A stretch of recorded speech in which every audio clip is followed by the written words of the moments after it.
ज्या आदित्य ठाकरेंनी 2.5 वर्ष मंत्री असताना स्वतःच्या खात्यामधल्या ज्या गोष्टी त्यांनी केलेल्या आहेत, आता मला त्याच्यावरती जास्त सविस्तर बोलायचं नाही, तर ह्या सगळ्या गोष्टी जगजाहीर आहेत. त्यामुळे आदित्य ठाकरेंना एकनाथ शिंदे साहेबांचा राजीनामा मागायचा कुठलाच अधिकार नाही.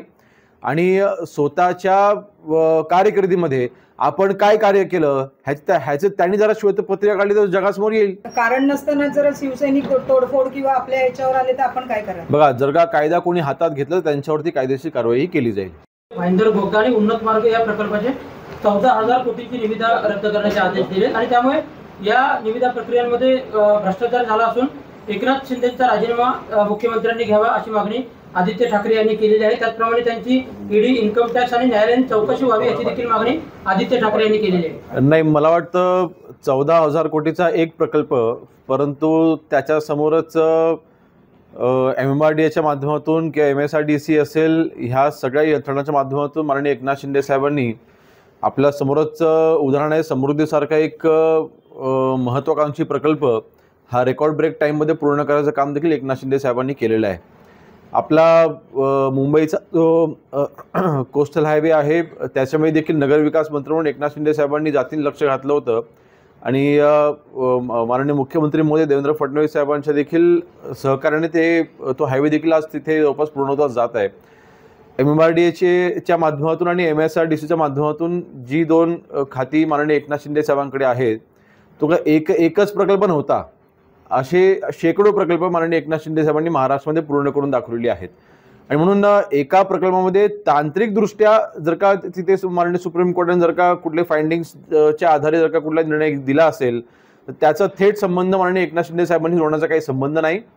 मला वाटतं या बाबतीमध्ये कुठलेही तर्कवितर्क लावण्यापेक्षा माननीय सुप्रीम कोर्टाने जे काही गाईडलाईन्स दिले त्याचं पालन तर होईलच, परंतु त्याचा अर्थ थेट भ्रष्टाचाराशी जोडणं चुकीचं राहील. मला वाटतं त्याच्यामध्ये तांत्रिकदृष्ट्या ज्या काही त्रुटी राहिल्या होत्या त्या पूर्ण करून पुढची प्रक्रिया ही पूर्ण करण्यात येईल. आदित्य ठाकरेंनी राजीनाम्याची मागणी केली होती यावर. बघा, ज्या आदित्य ठाकरेंनी 2.5 वर्ष मंत्री असताना स्वतःच्या खात्यामधल्या ज्या गोष्टी त्यांनी केलेल्या आहेत, आता मला त्याच्यावरती जास्त सविस्तर बोलायचं नाही, परंतु 2.5 वर्षाच्या महाविकास आघाडीच्या कालावधीमध्ये जे काही भ्रष्टाचार झाले, अनेक अधिकारी तिथे अधिकाऱ्यांना अरेस्ट करावी लागली होती.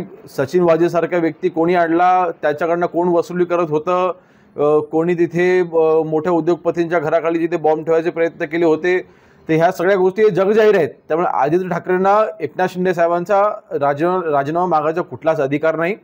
आणि स्वतःच्या कारकिर्दीमध्ये आपण काय कार्य केलं ह्याचं त्यांनी जरा श्वेतपत्रिका काढली तर जगासमोर येईल. उद्धव ठाकरेंनी सर आदेश काढलाय की शिवसैनिकांनी रस्त्यावर उतरा. आपण गृहराज्यमंत्री आहेत, कारण नसताना जर शिवसैनिक तोडफोड किंवा आपल्या याच्यावर आले तर आपण काय करायचं? बघा, जर का कायदा कोणी हातात घेतलं तर त्यांच्यावरती कायदेशीर कारवाई केली जाईल. सर, शंकरराव ते रेड्याची शिंगे म्हटलं आज सामनामध्ये एक लेख आलेला आहे संजय राऊतांचा. तर त्यांनी म्हटलेलं आहे की ज्या कामाक्षी मंदिरामध्ये ज्या रेड्यांची 18 शिंग त्यांनी हे केली ती घेऊन हे सगळे लोक परत गेलेले होते असं त्यांनी म्हटलेलं. कसं आहे, संजय राऊत साहेब ज्या दिवशी संजय राऊत साहेबांनी अग्रलेख लिहायला सामनामध्ये सुरुवात केली आहे त्या दिवसापासून मला वाटतं बहुतांश शिवसैनिकांनी आणि महाराष्ट्रातील नागरिकांनी सामना वाचायला सोडून दिलेला आहे.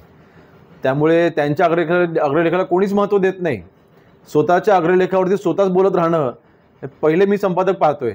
त्यामुळे मला वाटतं अशा व्यक्तींवरती किंवा अशा अग्रलेखांवरती आम्ही कधीच लक्ष दिलं नाही. स्वतः आम्ही देखील अग्रलेख वाचत असतो. अग्रलेखांमधनं संपादकांचे फक्त विचार नाही तर महाराष्ट्राला एक विचार मिळाला पाहिजे असा अग्रलेखाचा एक तिथे गाभा असतो आणि मला वाटतं तो गाभा आता सामन्याने पूर्णपणे गमावलेला आहे. काल पुण्यामध्ये एक ऍक्सिडेंट झालेला आहे आणि त्याच्यामध्ये MPSCची 12 विद्यार्थी जे आहेत ते जखमी झालेत आणि ते आज परीक्षेला मुकलेले आहेत. तर या संदर्भात काय नाही, घटना नक्कीच दुर्दैवी आहे. MPSCची तयारी करत असताना अगदी परीक्षेच्या आदल्या दिवशीच त्यांच्यावरती हा घात होणं नक्कीच दुर्दैवी आहे. माननीय एकनाथ शिंदे साहेबांनी देखील त्यांना मदतीचा हात हा पुढे केलेला आहे. परंतु मला वाटतं महाराष्ट्र राज्याचे आमचे मुख्यमंत्री देवेंद्र फडणवीस साहेब त्या विद्यार्थ्यांच्या बाबतीमध्ये योग्य तो निर्णय घेतील. त्याच्यामध्ये अनेक तांत्रिक गोष्टी देखील आम्हाला पाहाव्या लागतील की फक्त 12 विद्यार्थ्यांचा भविष्याचा प्रश्न आहे. परंतु नक्कीच माननीय मुख्यमंत्री महोदय या बाबतीमध्ये योग्य तो निर्णय घेतील. माजी महापौर पेडणेकर शिवसेना जी कारवाई केलेली आहे त्याच्यामध्ये नेमके अपडेट्स आता काय नेमके तुमच्याकडे काय आहे? नाही बघा, आपल्याला घाटकोपर या ठिकाणी गोडाऊन्समध्ये डीमार्ट मधल्या काही माल घेऊन, म्हणजे जो एक्सपायर होत आलेला माल असेल किंवा एक्सपायर झालेला माल असेल, डीमार्टचं आपल्या तिथे रिसीट देखील सापडलेले आहेत आणि डीमार्टच्या अधिकाऱ्यांच्या त्याच्यावरती सह्या देखील आहेत आणि डीमार्टच्या काही 2 आउटलेटमधनं हा माल घेऊन एका ठिकाणी एक्सपायर माल एकत्र करायचा, तो परत रिपॅक करून त्याला व्यवस्थित दाखवून असा पुन्हा तो मार्केटमध्ये आणायचा, असं एक तिथे भ्रष्टाचार आपण उघड केला आहे. आता डीमार्टचं नक्की ह्याच्यामध्ये कुठपर्यंत हात आहे ह्याचा आपण कायदेशीररित्या आपण सगळं तपासून पाहतोय. परंतु ज्या व्यक्तीच्या फूड लायसन्सवरती हा सगळा भ्रष्टाचार होत होता त्याचं लायसन्स आपण रद्द केलेलं आहे आणि त्या व्यक्तीवरती आपण कायदेशीररित्या कारवाई करून त्याच्यावरती गुन्हा देखील आपण दाखल केलेला आहे. आणि अशा अजून किती ठिकाणी हे सगळं चाललं आहे याचं मी अधिकाऱ्यांना सूचना आपण केलेल्या आहेत की मुंबई असेल, नवी मुंबई असेल, ह्या म्हणजे ज्या मेट्रोपॉलिटन सिटी आहेत या शहरामध्ये अशा प्रकार जास्त घडत असतात आणि म्हणून आणि शक्यतो पावसाच्या दिवसामध्ये हे प्रकार वाढत असतात.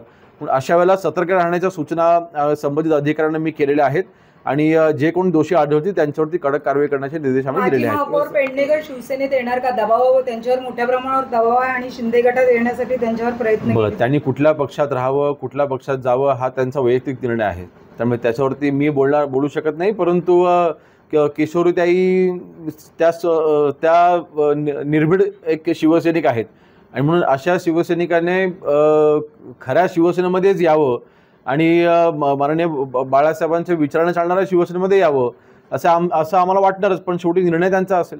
अजित पवार यांची मुंबईमध्ये मिटिंग पार पडली, काय वाटतं एकंदरीत आपल्याला ते तो त्यांचा वैयक्तिक प्रश्न आहे. राष्ट्रवादी काँग्रेस पक्षाचा हा वैयक्तिक प्रश्न आहे, त्यांनी एकत्र यावं की न यावं हा त्यांचा वैयक्तिक प्रश्न आहे, त्याच्यावरती आम्ही काय बोलू शकत नाही. कामाचं मूल्यमापन करण्यासाठी मुख्यमंत्र्यांच्या कार्यालयामार्फत जे मंत्र्यांचे PA OSD आहेत त्यांच्यावरती लक्ष ठेवण्याचा प्रयत्न केला जातोय सांगितलं. नाही, कामाचं मूल्यमापन होणं चांगली गोष्ट आहे ना, वाईट कुठे. त्यामुळे PS असतील किंवा OSD असतील हे सतर्क राहतात, ॲक्टिव्ह राहतात, त्यामुळे कामाचं मूल्यमापन होणं हे अजिबात काही चूक नाही आणि तसं काही होत असेल तर उलट उत्तम आहे. आमच्याकरता पण ते हातभार आमचं कार्यालय व्यवस्थित चालण्याकरता मुख्यमंत्री साहेबांची मदत मिळत असेल तर ह्यापेक्षा अजून चांगलं वाईट काय असू शकत नाही, म्हणजे चांगलं काय असू शकत नाही. सर, एक लोकल प्रश्न. सेना आणि मनसे डोंबिवलीमध्ये एकत्र आलेले पाहायला मिळाले, एकाच ठिकाणी आंदोलन त्या ठिकाणी केलं आणि ठीक आहे, एका ठिकाणी आंदोलन एकत्र झालं म्हणून काही पक्ष एकत्र आला असं होत नाही. त्यामुळे मला वाटतं दीपेश म्हात्रे त्या ठिकाणी होते. आता त्यांनी मागच्या 1.5 वर्षामध्ये आणि 3 पक्ष बदललेले आहेत, त्यामुळे अशावरती मी काही टिप्पणी करणं चुकीचं आहे. लोकल प्रश्न. वैभव खेडेकर शिंदे शिवसेनेत येत आहेत आणि त्याबाबत तयारी झाली? नाही, आता हे वैभव खेडेकरांनाच माहिती, त्याचं मला काही कल्पना नाही. वैभव खेडेकरांचा निर्णय हा वैभव खेडेकर घेतील. त्यांनी कुठल्या पक्षामध्ये राहावं न राहावं हा त्यांचा वैयक्तिक निर्णय आहे. त्यामुळे मला वाटतं त्या दिवशी माननीय रामदास भाईंनी जे काही स्टेजवरनं जी काही प्रतिक्रिया तिकडे दिली होती, जे काही त्यांचं जिथे वक्तव्य होतं ते उदय सामंत साहेबांच्या वक्तव्याला जोडून होतं, त्यामुळे त्याचा वेगळा अर्थ काढणं हे चुकीचं होईल. परंतु त्यांनी कुठल्या पक्षामध्ये यावं किंवा जावं हा त्यांचा वैयक्तिक निर्णय आहे. स्वागत आहे का? आले तर स्वागत आहे.